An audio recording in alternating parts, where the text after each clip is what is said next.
Hello there. Today's video is about short-term dry fasting. I've been getting a lot of questions on my website and in the mail about using shorter dry fast, in particular people that can't really schedule 7 days. So let's talk about that today. We know that dry fasting turns on autophagy.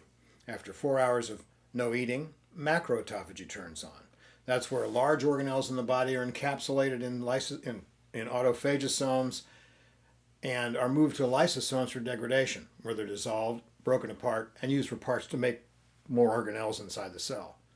About 6 to 7 hours later, microautophagy turns on, where the same kind of action happens, except bacteria, toxins, heavy metals, that kind of stuff are encapsulated, dragged over to lysosomes and degraded.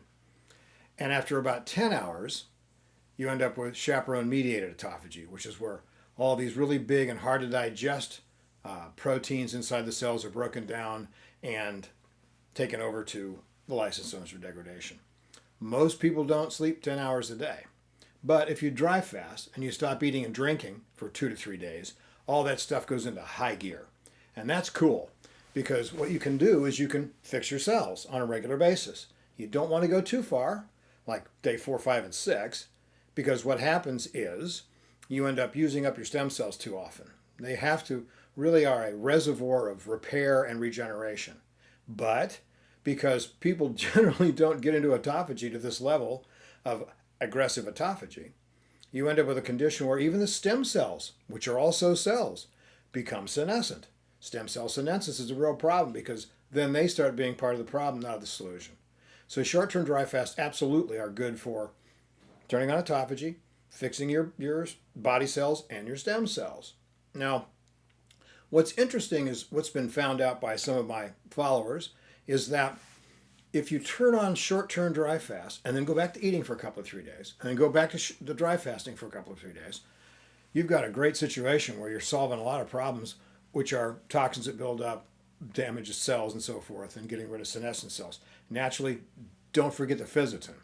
Fisetin is one of these great compounds that was discovered that gets rid of senescent cells. And senescent cells emit toxic cytokines, which damage adjacent cells, and it's like the bad apple in the barrel scenario.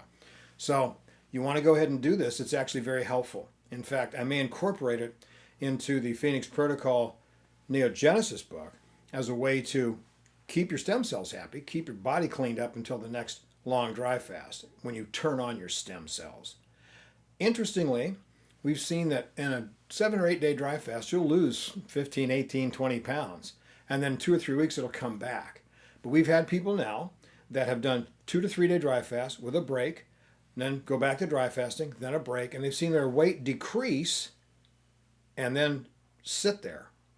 So what happens is they can start eating like crazy again and they don't gain weight, which may indicate that they've been able to reset their body weight set point and completely get rid of a lot of excess weight. Right now I'm not working on that because I'm working on building my tissue back, building my muscularity, bone density, all that kind of stuff. And that takes a lot of exercise and a lot of eating. So that's not the issue with this particular video. But yes, if you have a hard time scheduling a 7 day dry fast, and many of us do, I mean, most people have to work 5 days out of the week, and taking a shorter dry fast and performing it on the weekends may be the solution. Now, the 7 day dry fasts are really important for turning on stem cells. But it turns out the Russians found out that short dry fasts and even 7 day dry fasts, they all have a cumulative effect over time, mainly from relieving toxins and getting rid of cellular damage and restoring cellular metabolism so they can act correctly. And if you're taking the resveratrol along with the fisetin, you're also getting this increase in NAD+, which increases the sirtuin's ability to take care of the DNA damage from just normal living. It just builds up. So my suggestion is, yes, you can certainly do 3 day dry fast. Really important, in fact, it turns out, according to what we found out, is that if you're able to clean your cells all the time, you have less senescent cells that deal with at your dry fast, and that's really cool. So if you want to learn more about this, of course, get the book, The Phoenix Protocol, and learn more about it in the details and go into the bibliography and start reading some of these scientific papers that show all these things happen. But the jury is in on this one. Apparently, short dry fasts are very beneficial You just don't want to take them too far because you don't want to turn on your stem cells all the time. They really are your emergency supply. And when you do turn them on in a 7-day dry fast, they replicate themselves.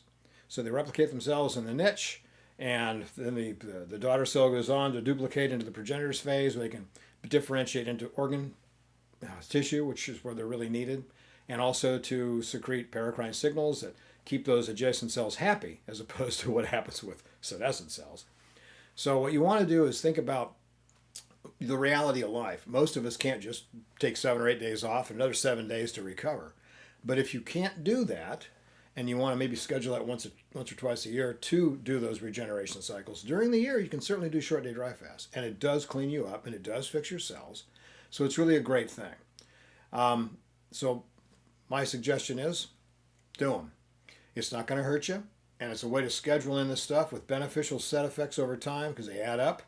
And it's a good deal. I mean, I think enough people have tried this now that I see very, very good results.